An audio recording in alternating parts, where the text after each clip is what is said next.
Back now with the stunning development in the world of artificial intelligence. A new version of the high-powered app ChatGPT is rolling out, and the rapid advance of AI technology is raising questions about potential misuse. Rebecca Jarvis is back with more, and good morning again, Rebecca. Hi, Michael. Nice to see you again. And it is astounding how far this technology has come so quickly. The makers of ChatGPT say their latest innovation can beat most humans at the SAT and bar exams. But of course, that raises some giant questions about jobs, truth, and our world.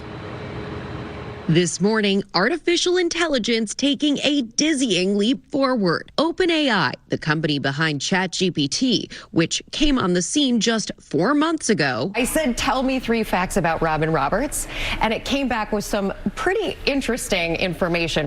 Out with its latest innovation, GPT-4, a program so advanced its creators say it can score in the 90th percentile on the uniform bar exam. It can also analyze photos. For example, after scanning a picture of what's in your cupboard or fridge, it can serve up options for a recipe. OpenAI CEO Sam Altman tweeting that it is more creative than previous models and it is less biased, but that it is still flawed and still limited. We're really kind of at the beginning of seeing AI's impact, that impact is likely to ramp up. And I think we're going to see it, affect people more in their daily lives. As artificial intelligence grows in importance, concerns about its uses and possible misuses are growing too. Some school districts have banned it for fear of cheating. Yet a growing number of educators are also embracing the technology, including Lexington, Kentucky teacher Donnie Piercy. We're just at the start of what AI is going to look like in education, but it's also important to realize that it's just going to get better.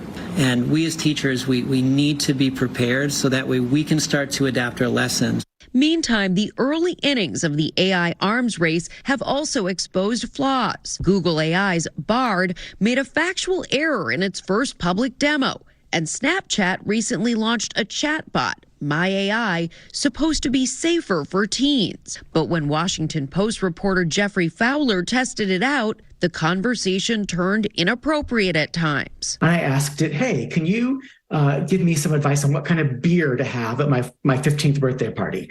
And it did. It did also remind me that you have to be 21 to drink, but that didn't stop it from giving me advice that just wasn't appropriate for a 15-year-old.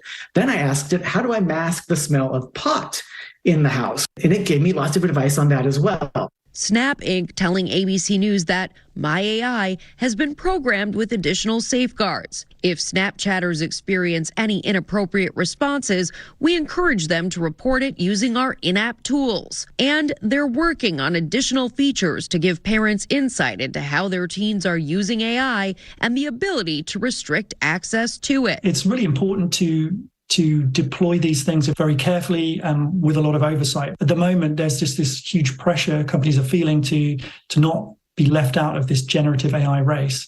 So they're just putting them out there and seeing what happens.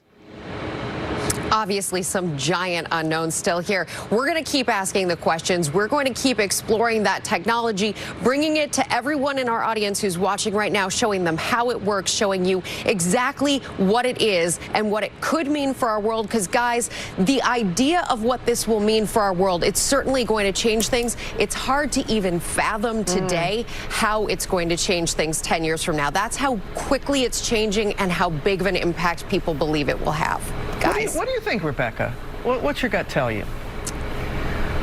Oh, I mean, it will change how we do our jobs.